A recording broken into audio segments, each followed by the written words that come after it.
My name's Tim Rylands. I've been a teacher for more than 25 years, but for the last 4 years, I've been lucky enough to travel around this country and around the world, talking about different ways of using ICT to motivate and inspire children of all ages and abilities, and the important elements really about the impact that ICT can have on standards, whether that's standards, accessible ones, or confidence, creativity, the willingness to get involved.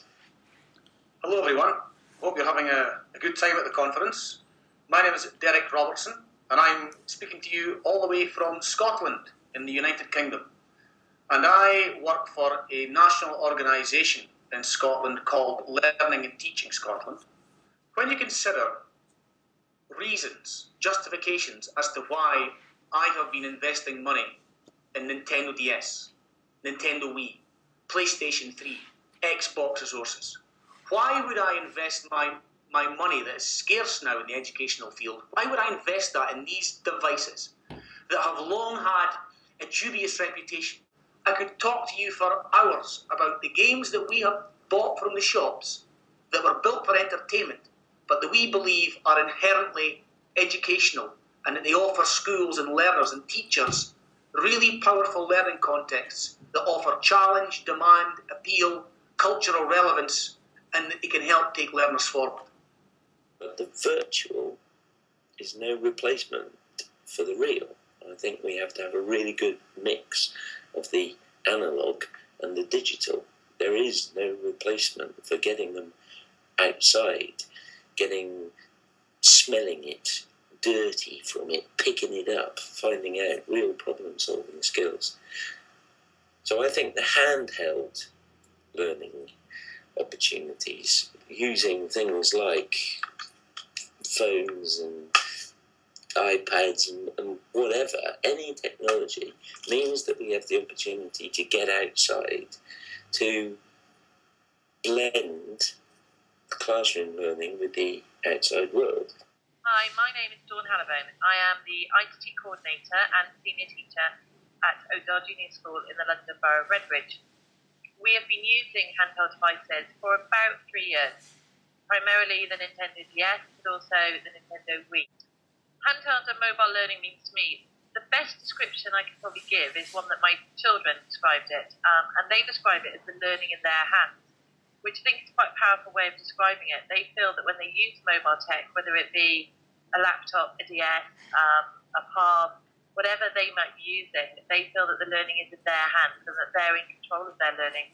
So to me, that's what the mobile tech means in school, that they're in charge and they're in control, which I think is very powerful and one that we should be trying to get our students to be in charge of. With teaching and learning, we need to think about a theoretical perspective. And one of the things that we hang a lot of our justification on, and it comes from James Paul G's work from the States. And he wrote a text called What Video Games Can Teach Us About Learning and Literacy. And in that, he talked about semiotic domains and their importance in terms of understanding where children situate themselves in learning. If you take the domain of the school is the area where we have learners and we have teachers. Generally, the teacher is the one who has status, mastery of the content, experience, expertise, knows what's going on. And the learner comes into that domain really as a visitor, has some status, but isn't at the same status as the teacher. The domain of the computer game, for instance, where children choose to situate themselves. And in that domain, we have children who have the status, have the mastery of the content, have the expertise, have the experience. They have all these things that they don't have in the school domain. So what we're trying to do is by taking, let's say, an appropriate game such as Professor Layton for the Nintendo DS, and we use that to allow the children to play it, but we hang literacy activities on it, numeracy activities, art and design, environmental studies, health and well-being, all modern foreign languages, all hang around the context of the game.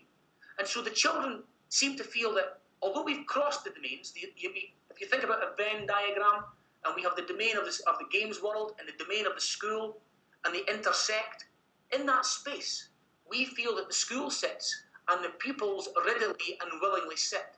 And it allows us to position and present traditional curriculum within a context that sits within an area that has cultural appeal, cultural relevance for learners.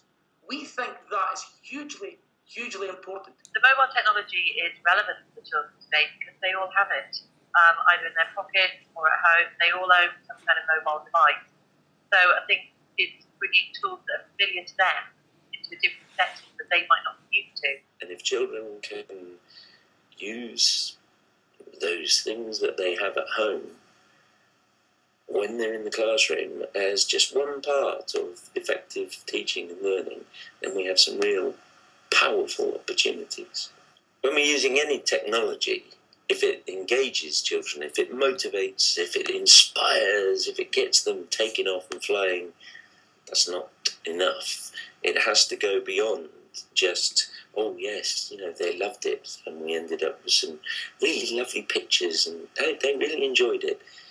It's got to have an impact in a more valuable way. We're looking at devices that offer enchanting experiences that allow learners to suspend their disbelief, but in doing so, use the tools also to record their voices, take pictures, upload them to an online portfolio. That's where we're looking at, so that learning becomes seamless. It becomes part of who learners are, that they don't detach the gameplay from the data collection, from the thought processes, from the collaboration with their peers. That's the kind of thing that we really believe that's what we're looking for from our devices as things start to develop. If we find a new technology, just start using it and drop it and move on to another one. We're not fulfilling our professional duties, really.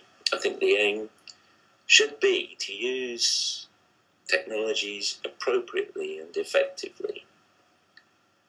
Sometimes, if we as teachers feel less confident about using something, we don't do it. I think it's a powerful learning and teaching tool to admit that we don't know how to do it, or if we do feel confident in using something, to pretend we don't know how to do it, so that the "I don't know what to do, sir" turns into "I don't know what to do, sir.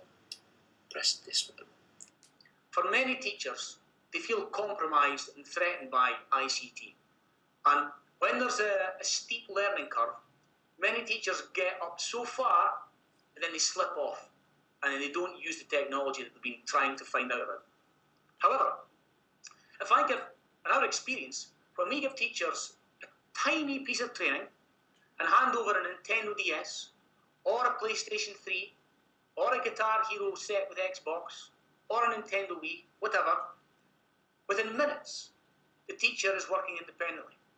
Because these devices generally have what we describe as a low technology skills threshold. They don't need to be expert technology users to get success with these tools. And so they don't need to worry about the tech, and all they need to think about is the teaching and learning, which is at the heart of it. We must impact and enhance teaching and learning with these devices.